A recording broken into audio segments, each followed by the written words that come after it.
Là, nous allons voir aujourd'hui dans cette séance, nous allons aborder les oscillations électriques forcées après avoir vu les oscillations électriques libres, parce que s'effectuant, comme on l'a dit la dernière fois, en l'absence de générateur. Cette fois-ci, le circuit RLC est soumis à un générateur, est soumis à une excitation délivrée par un générateur de façon sinusoïdale. Voici le circuit de départ. Nous considérons un circuit RLC, étude théorique du circuit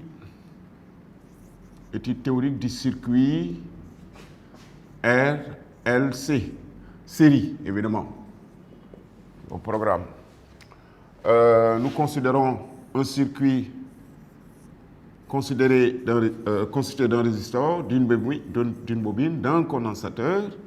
L'ensemble est soumis à une tension sinusoïdale délivrée par un générateur, par exemple, basse fréquence. Là, nous avons L et là, nous avons C.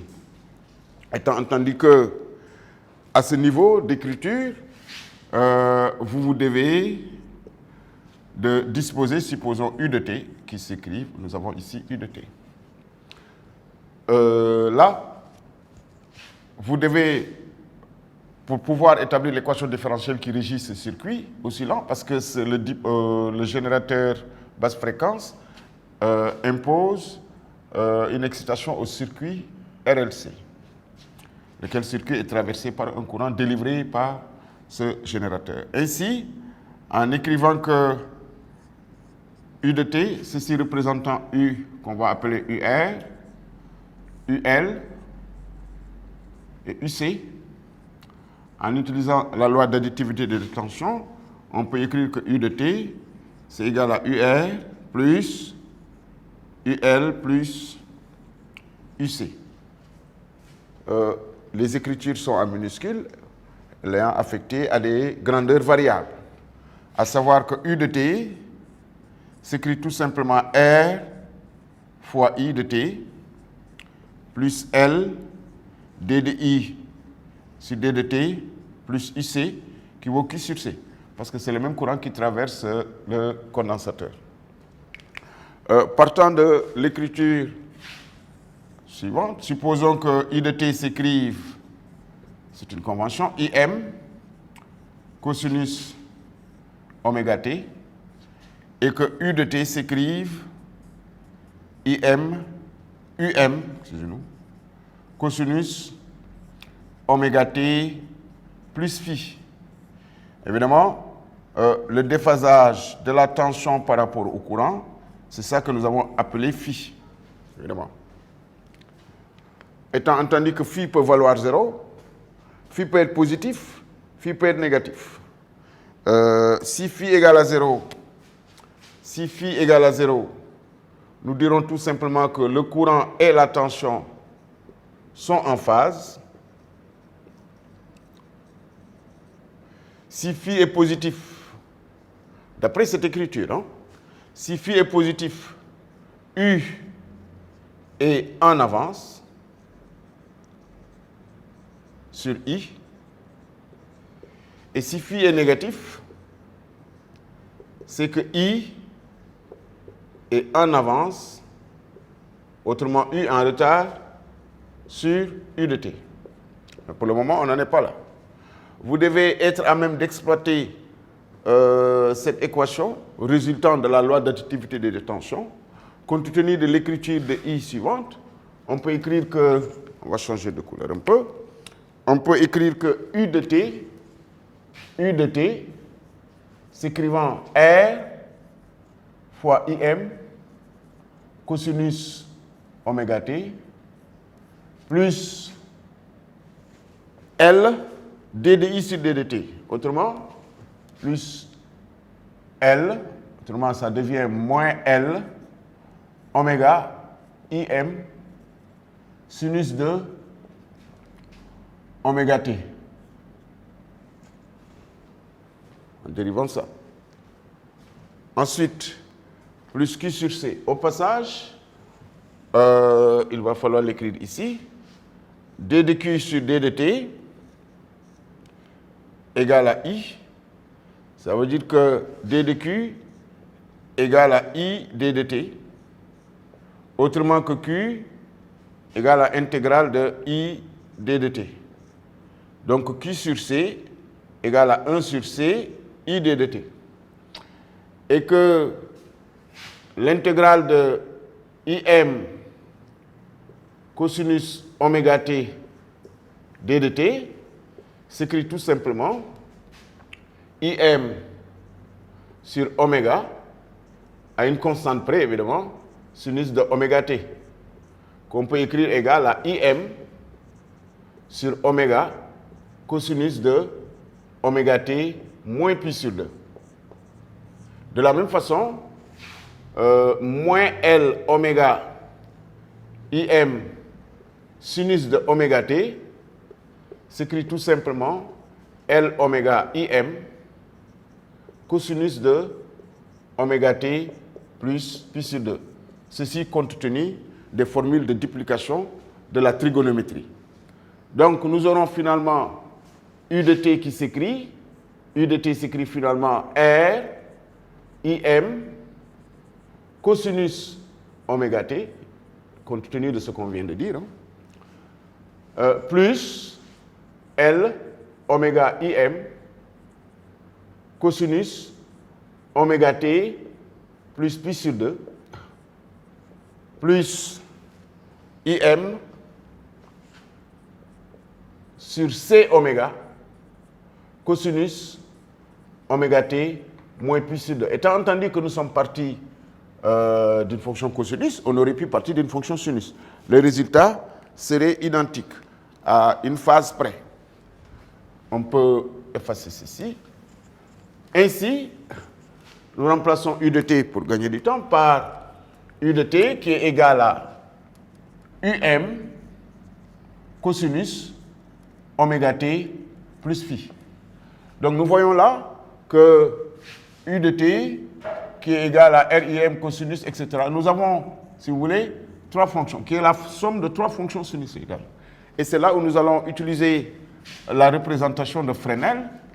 La représentation de Fresnel qui voudrait que, à toute grandeur sinusoïdale, de la forme f de t qui s'écrit sous la forme fm cosinus oméga t plus phi, nous associons un vecteur f de norme fm et qui tourne à la vitesse oméga t, qui tourne à la vitesse angulaire oméga, à la pulsation oméga, au bout d'un temps t, mais déphasé de phi. Ainsi, nous pourrons associer à la fonction u de t un vecteur grand U. On pourra ici écrire tout simplement que UM cosinus, on peut lui associer un vecteur U de norme UM. Il est déphasé de phi. Il est égal à la somme de trois vecteurs, d'un vecteur U1 de longueur RIM, qui n'est pas du tout déphasé, plus un autre vecteur U2 de longueur L oméga IM, déphasé de pi sur 2 par rapport à l'origine, plus un autre vecteur U3 de longueur IM sur C oméga, qui est déphasé de moins pi sur 2. Nous allons prendre les trois cas de figure. Nous voudrons quoi? Nous voulons représenter un vecteur U issu de la somme de trois vecteurs. Donc voici les composants. Nous allons évidemment travailler en considérant, en trois parties. Nous allons dans un premier cas considérer que la référence des phases ici, c'est là, phi égale à 0. Nous avons à représenter un vecteur U1 de longueur RIM. On va commencer par là. Voici un vecteur U1 de longueur RIM, auquel vecteur nous allons ajouter un autre vecteur U2 de longueur L oméga IM, mais déphasé de pi sur 2. En allant dans ce sens, il est déphasé de pi sur 2. Voici un angle droit. Donc, nous pouvons associer ce vecteur U2 de longueur L oméga IM. Ensuite, nous ajoutons à ce vecteur U2 un autre vecteur U3 déphasé de moins pi sur 2 cette fois-ci, mais de longueur IM sur C oméga. On peut utiliser...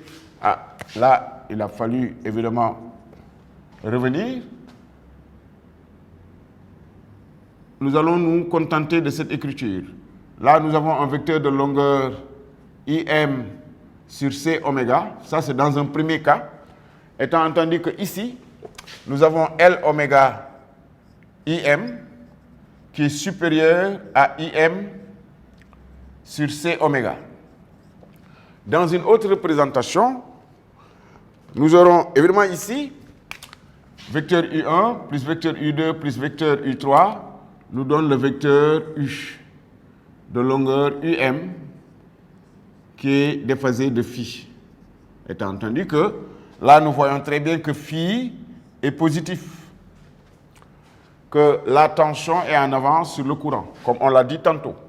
Nous allons utiliser l'autre cas de figure consistant à considérer que IM sur C oméga est plus grand que L oméga IM. Reprenons cette écriture, nous avons toujours l'origine des phases qui est là. Nous avons un vecteur U1 de longueur RIM, sans souci d'échelle, sans souci d'échelle de vecteur RIM. Nous lui ajoutons un autre vecteur déphasé de pi sur 2 de longueur L oméga IM. Et nous lui ajoutons à ce vecteur un autre vecteur de longueur IM sur C oméga, déphasé de moins pi sur 2, mais qui est plus grand en norme. Donc, il peut aller jusque-là. Et ça, c'est un vecteur de longueur IM sur C oméga. Et la somme de ces trois vecteurs aboutit au vecteur I, qui est là, de longueur UM, et qui est déphasé de phi. Étant entendu que ici, IM sur C oméga est supérieur à L oméga IM. Nous avons évidemment qui est phi qui est négatif. Ça veut dire quoi? Ça veut dire que le courant est en avance sur la tension. Par anticipation, on peut dire ici que nous avons affaire à un circuit qui est inductif. Les effets inductifs l'emportent sur les effets capacitifs. Les effets inductifs l'emportent sur les effets capacitifs. Phi est négatif ici. Nous avons affaire à ce qu'on appelle un circuit capacitif. Le circuit est qualifié de capacitif, autrement que les effets capacitifs l'emportent sur les effets inductifs. Étant entendu qu'il existe un autre cas de figure, c'est le cas pour lequel les effets inductifs sont exactement compensés par les effets capacitifs, auquel cas nous aurons L oméga IM égale à IM sur C oméga, et nous dirons en ce moment que le circuit RLC est à la résonance. Voici la représentation qui est associée. Nous avons toujours l'origine des phases phi égale à 0. Nous sommes partis de la somme de trois vecteurs, d'un premier vecteur de longueur RIM, que nous considérons sans souci d'échelle RIM qui est là. Nous lui associons un vecteur de longueur L oméga IM, mais comme L oméga IM égale à IM sur C oméga, ces deux vecteurs ont même norme, IM sur C oméga, et la somme de ces trois vecteurs va nous donner un vecteur U, qui est là, de longueur UM. Et au vu de cette écriture, nous voyons très bien que UM égale à R fois IM. Là, nous avons affaire à un circuit résistif. Un circuit résistif. Autrement que nous verrons tout à l'heure que nous dirons que nous sommes à la résonance d'intensité, auquel cas L oméga IM égale à IM sur C oméga. Voici en première approximation les premiers types de représentation de Fresnel associés au circuit RLC. Mais nous allons exploiter la figure 1 pour établir un certain nombre de relations qui restent valables dans le cas où nous serons dans le circuit 2 ou dans le circuit 3. Travaillons avec la représentation de Fresnel associée au circuit inductif. N'oublions pas que nous avons un angle droit ici. nous allons exploiter des relations trigonométriques. Ce que nous avons là, cette distance, si vous voulez, ce segment représente L oméga moins 1 sur C oméga IM. IM. De telle sorte que tangente phi, c'est côté opposé sur côté adjacent. Nous saurons que tangente phi égale L oméga moins 1 sur C oméga divisé par fois IM divisé par RIM. On simplifie par RIM. Donc nous aurons, ça fait L oméga moins 1 sur C oméga, de tout divisé par R. Au passage, nous sommes partis d'une résistance, nous sommes partis d'une inductance sans résistance, une inductance pure. Si la bobine avait une résistance, il aurait fallu l'ajouter là, parce que cette résistance représente la résistance totale du circuit. Voici la première expression de tangente phi. On peut aussi en déduire une expression de cosinus phi. Cosinus phi, c'est côté adjacent sur côté opposé. Cosinus phi s'écrit tout simplement R, IM sur UM. Et c'est à ce niveau qu'on va réécrire UM par introduction d'une grandeur caractéristique du circuit RLC qu'on appelle l'impédance du circuit RLC. Nous allons utiliser Pythagore en écrivant que UM au carré, le côté opposé, l'hypoténuse au carré, c'est égal à RIM au carré plus le côté opposé au carré, autrement plus L oméga moins 1 sur C oméga, le tout au carré. Très bien. Nous aurons UM au carré. UM au carré s'écrit, on met IM au carré en facteur, excusez-moi, R au carré, plus, il y a IM au carré ici,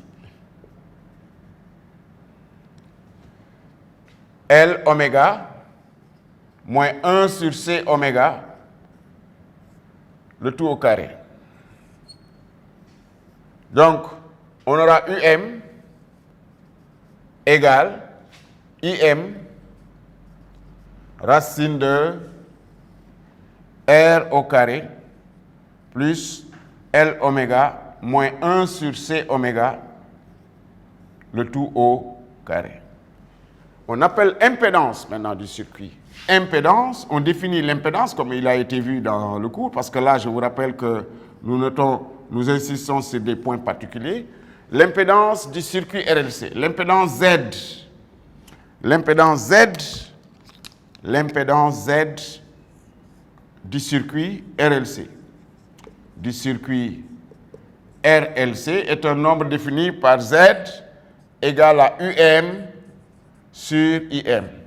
Et quand on fait Z égale à UM sur IM, nous retrouvons que Z égale à racine de R au carré plus L oméga moins 1 sur C oméga, le tout au carré. Voici l'expression de l'impédance du circuit RLC série que vous devez être à même d'établir. Très bien. Nous allons reprendre un peu, nous allons voir quelques impédances. Les impédances de quelques dipôles. Les impédances de quelques dipôles. Si nous considérons un dipôle résistor traversé par un courant U de T, il va apparaître à ces bornes une tension U de T qui s'écrit U de T égale à R fois I de T.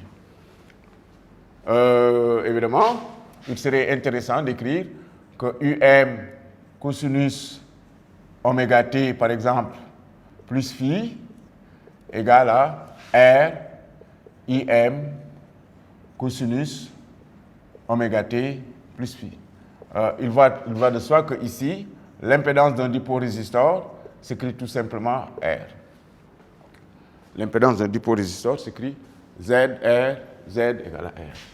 Et comme il a été vu dans le cours, l'impédance d'une bobine, L, c'est L oméga. Ça, c'est dans le cas où la bobine, elle est pure. avec une résistance nulle.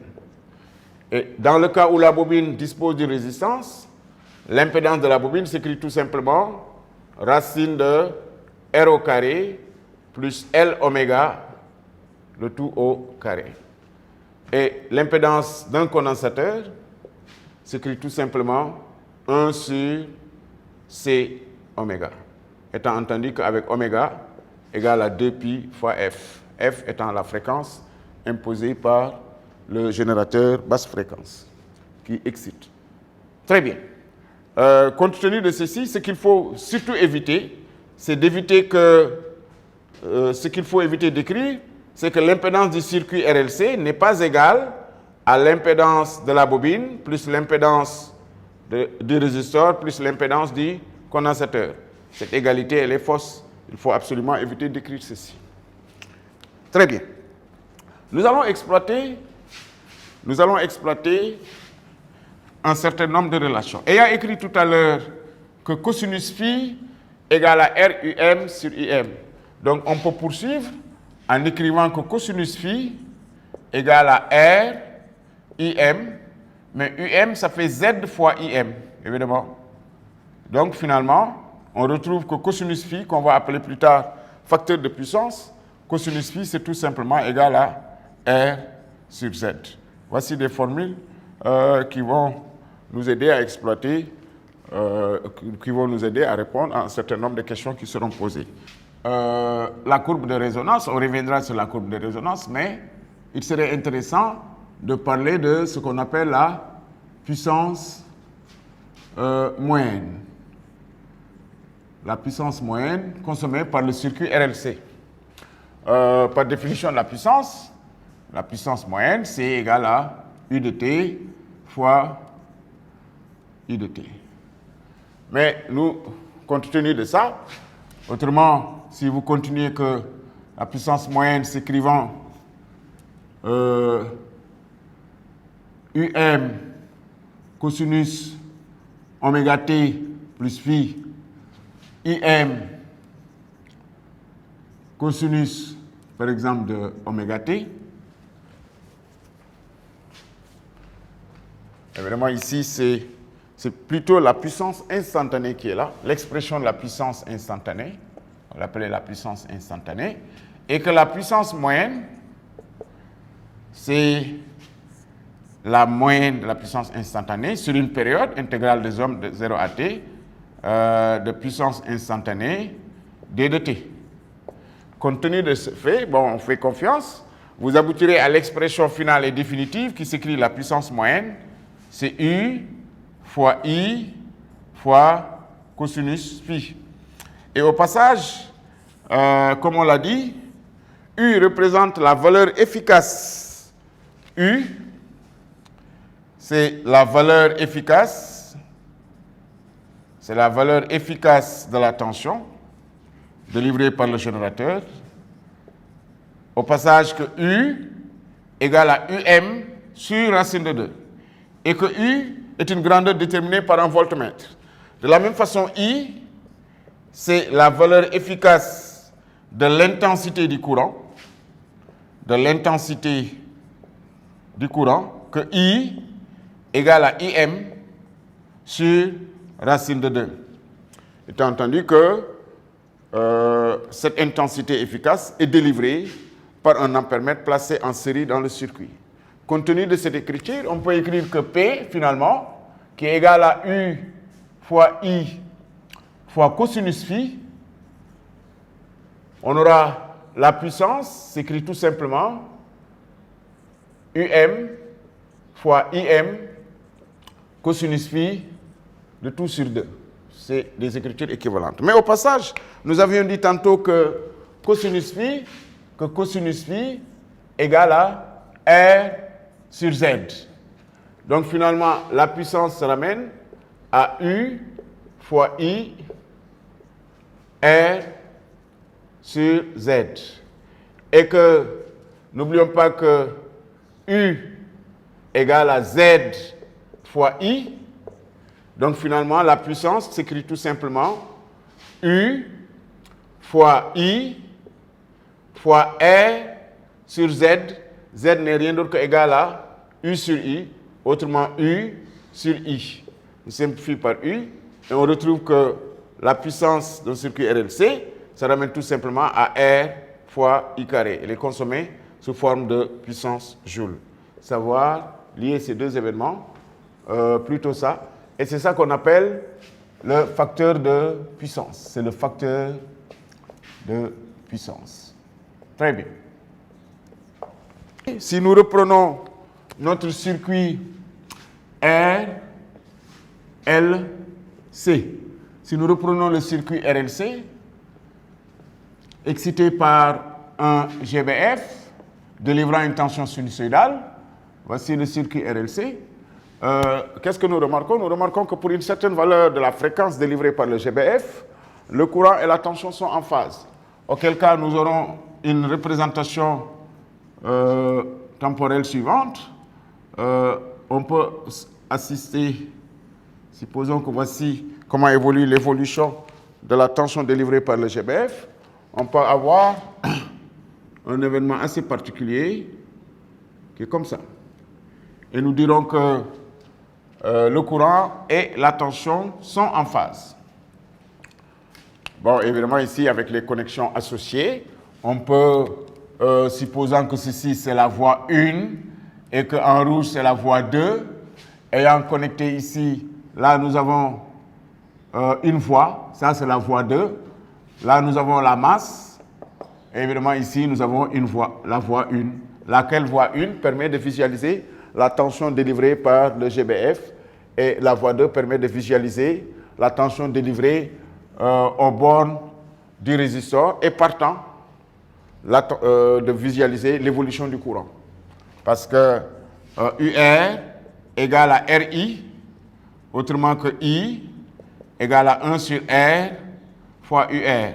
Donc visualiser UR revient à visualiser un facteur 1 sur R près I. Évidemment, c'est des questions auxquelles il va falloir s'attendre. Je disais que pour une certaine valeur de la fréquence, nous remarquons que le courant et la tension sont en phase. Dire que le courant et la tension sont en phase, nous allons nous situer dans ce cas de figure, à savoir que phi UI égale à 0, qui est égal à phi, phi égale à 0. Or, tangente phi, nous avions écrit que tangente phi tantôt, c'est égal à L oméga moins 1 sur C oméga sur R. Si tangente phi égale à 0, ça veut dire que si phi égale à 0, ça veut dire que tangente phi égale à 0. Or, dire que tangente phi égale à 0, ça veut dire que c'est L oméga moins 1 sur C oméga qui est égal à 0. Et L oméga moins 1 sur C oméga égale à 0, cela se traduit par L oméga égale à 1 sur C oméga ou encore que oméga égale à 1 sur racine de LC. On va l'appeler oméga 0. Le courant et la tension sont en phase pour une certaine valeur de la pulsation oméga 0, appelée pulsation de résonance, avec oméga 0 évidemment qui est égal à 2pi fois F0. On dira alors que le circuit il est en résonance d'intensité. Mais qu'en est-il effectivement de l'évolution du courant? Essayons de voir un peu comment évolue le courant. Le courant I, ce n'est rien d'autre qu'égal à U sur Z. Et que, c'est égal à U racine de R au carré plus L oméga moins 1 sur C oméga le tout au carré.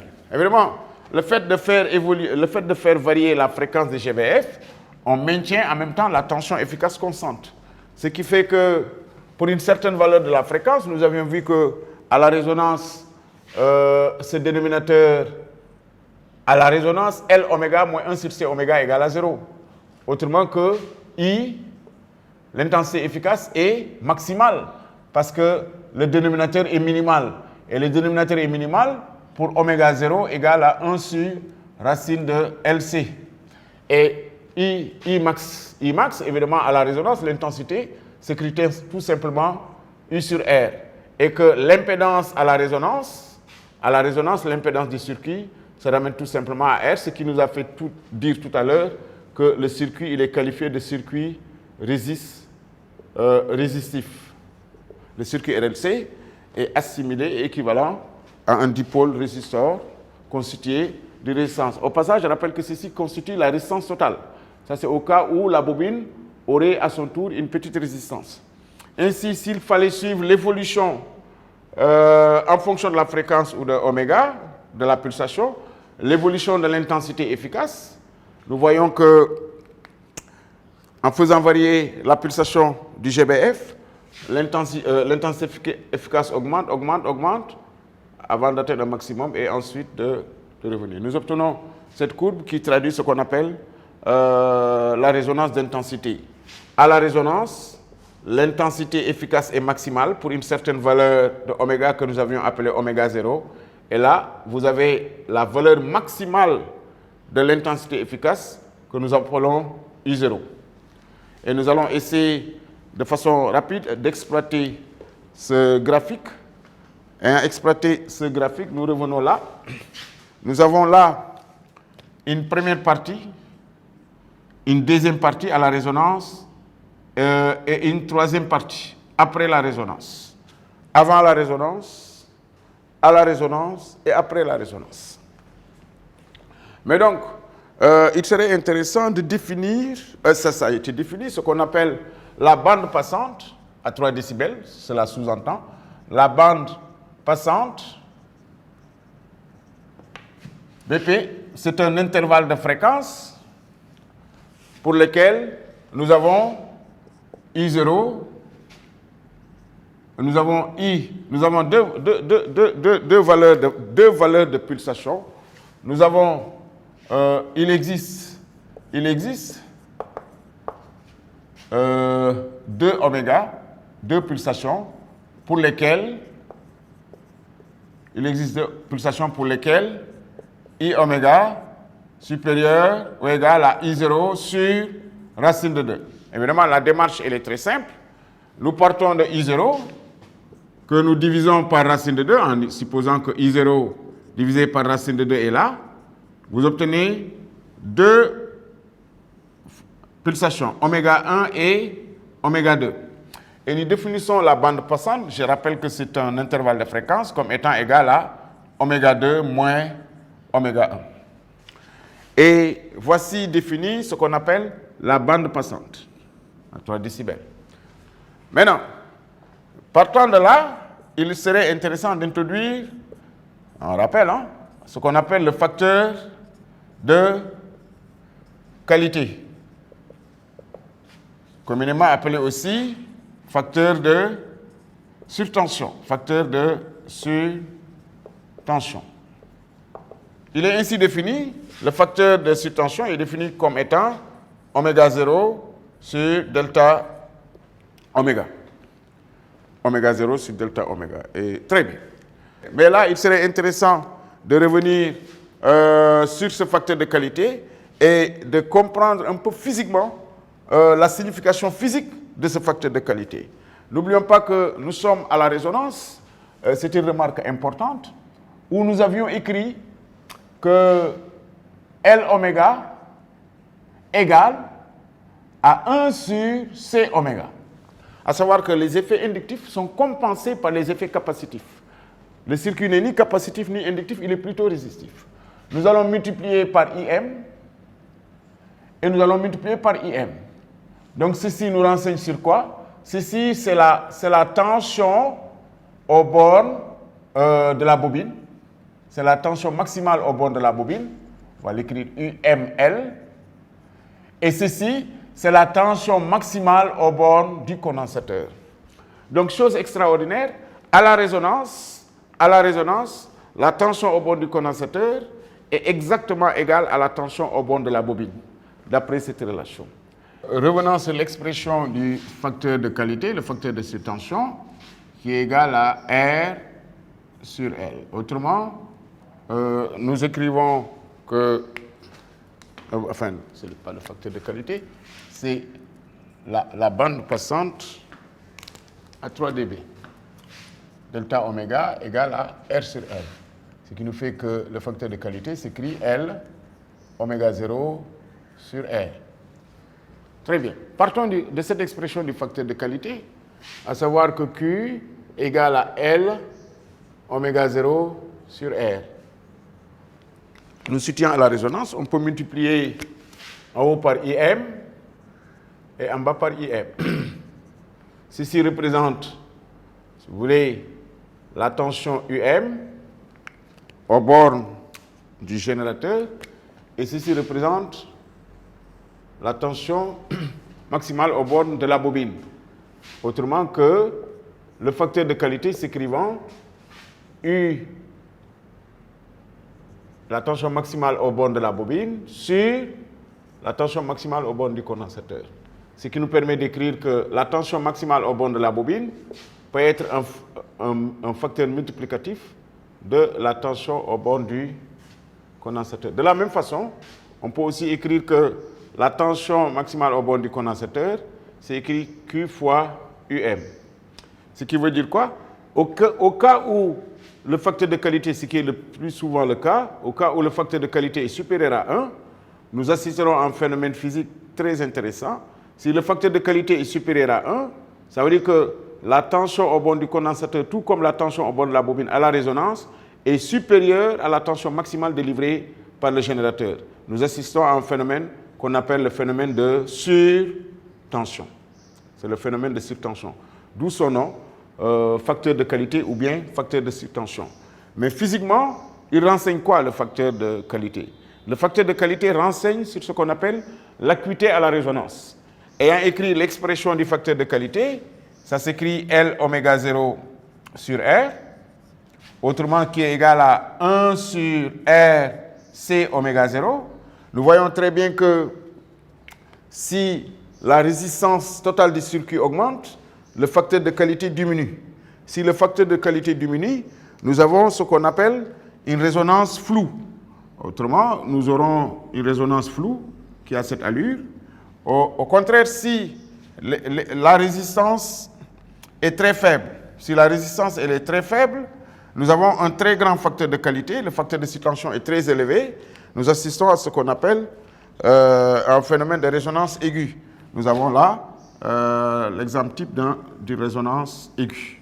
Évidemment, le facteur de qualité renseigne sur ce qu'on appelle l'acuité à la résonance. Nous allons un peu disserter sur les trois parties qui ont été évoquées tout à l'heure, avant la résonance, à la résonance et après la résonance. Nous allons voir quels sont les phénomènes mis en jeu avant la résonance ou après ou pendant la résonance. Exploitons l'expression qui donne tangente phi, à savoir que tan phi égale à L oméga moins 1 sur C oméga sur la résistance totale du circuit.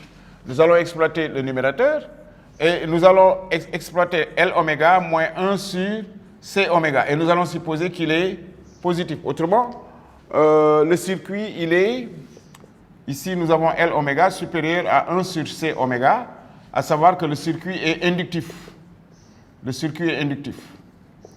Très bien. Afin de pouvoir nous situer sur la courbe de résonance d'intensité. L oméga supérieur à 1 sur C oméga, ça entraîne que LC supérieur à 1 sur oméga carré. Autrement, 1 sur oméga carré inférieur à LC.